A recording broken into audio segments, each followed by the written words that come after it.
Donc, je m'appelle Thomas Blanc, ça fait 28 ans que je travaille le verre. J'ai un atelier à Payerne qui s'appelle Open Glass Studio. Et je travaille avec mes amis Bastien et Barbara. À l'âge de 22 ans, je suis parti aux États-Unis faire des études de film et photographie. Et lors de mon deuxième semestre, il m'a fallu encore un cours pour avoir le programme complet. Et j'ai vu qu'il y avait du verre soufflé à l'université. Je me suis inscrit et très vite, j'ai pu faire ça m'a beaucoup plu.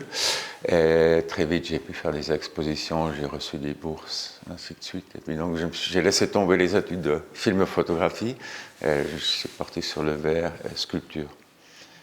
Dans ma recherche, tout ce qui est le verre artistique, pour mon travail personnel, je cherche à questionner les qualités inhérentes du matériel, comme la transparence, la surface lisse.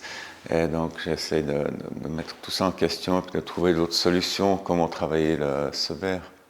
Quand on souffle le verre, quand il sort du four de refroidissement, il est toujours lisse et brillant. Et donc, il y a quelque temps, je me suis mis un peu à la recherche d'essayer d'imiter la céramique et les pierres. Et comme les céramistes, ils essaient de faire une glasure pour imiter le verre, moi j'essaie de faire une surface qui ressemble un peu à la céramique. Donc, souvent pour mon travail, il y a un peu deux techniques différentes de travail la surface. Soit c'est le travail à chaud, donc c'est une application de poudre chimique ou de couleurs qui sont faits quand le verre est chaud encore, qui fait comme ici une technique qui s'appelle Scavo, qui représente un peu les pierres, le verre qui a été trouvé dans la terre, ou une technique à froid où le verre la surface est travaillée avec des roues diamantées quand le verre a refroidi. Donc pour moi, c'est très important de partager ce savoir-faire, déjà dans un premier temps, parce que ça n'existe plus tellement. Et le verre soufflé, le verre artistique n'a pas tellement une longue tradition en Suisse. Donc déjà pour promote un peu ce type de travail, c'est une chose. Et j'aime bien aussi partager l'atelier avec mes deux amis, Barbara et Bastien, ainsi d'enseigner des workshops avec des écoles de beaux-arts ou la HED à Genève, par exemple. J'ai fait des visites guidées dans l'atelier, et puis il y a des gens, sortie d'entreprise qui viennent, et puis les gens, ils adorent juste de voir cette activité très archaïque avec les anciens outils, et puis ça change complètement à travers leur travail devant l'ordinateur. Donc je pense que oui, c'est un peu un retour, un besoin des gens de faire quelque chose avec les mains aussi.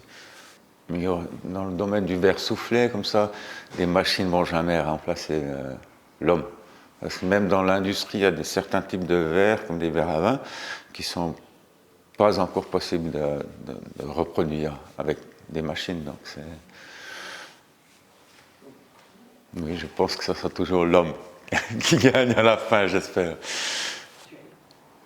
Alors, je m'appelle Barbara, j'ai 32 ans et j'ai fait ma formation dans une école en France qui s'appelle le CERFAV, c'est le Centre européen des recherches et formations d'art verrier. Je travaille avec Thomas et Bastien dans l'atelier Open Glass Studio 2 jours par semaine. Alors, l'art verrier est un travail d'équipe. On a très souvent besoin d'être plusieurs dans l'atelier afin de réaliser une pièce, particulièrement dans le travail à chaud, durant le soufflage. Le verrier ou la verrière qui se trouve sur le banc va très souvent avoir besoin d'un ou d'une assistante. Et cet assistant va venir, par exemple, dans le travail à chaud, amener une couleur, faire un pontis, ouvrir les portes du four, prendre des chauffes. Et c'est dans ces moments-là où on a besoin d'être plusieurs. Et en fait, de réaliser un peu comme une danse et de s'accompagner dans la réalisation d'une pièce pour laquelle ça va être difficile d'être tout seul. Alors moi je m'appelle Bastien Thomas, souffleur de verre depuis plus d'une dizaine d'années maintenant. J'ai fait ma formation à l'École nationale du verre en France et puis formation que j'ai poursuivie au gré de mes voyages jusqu'à arriver en Suisse il y a quelques années maintenant pour travailler notamment au sein de l'atelier Open Glass Studio où Je suis assistant de Thomas et puis je travaille en collaboration avec Barbara pour mes projets personnels ou les projets de chacun. Moi, ce qui m'inspire dans le verre, c'est une grosse part, pour une grosse part, c'est l'histoire, l'archéologie, notre lien avec l'histoire, et aussi un petit peu les différentes limites de la matière verre, en fait, jusqu'où on peut l'amener. On imagine le verre comme quelque chose de transparent, de brillant, alors qu'on peut atteindre tellement de textures et de rendus différents, et c'est quelque chose qui me fascine avec le verre, un petit peu ce côté caméléon.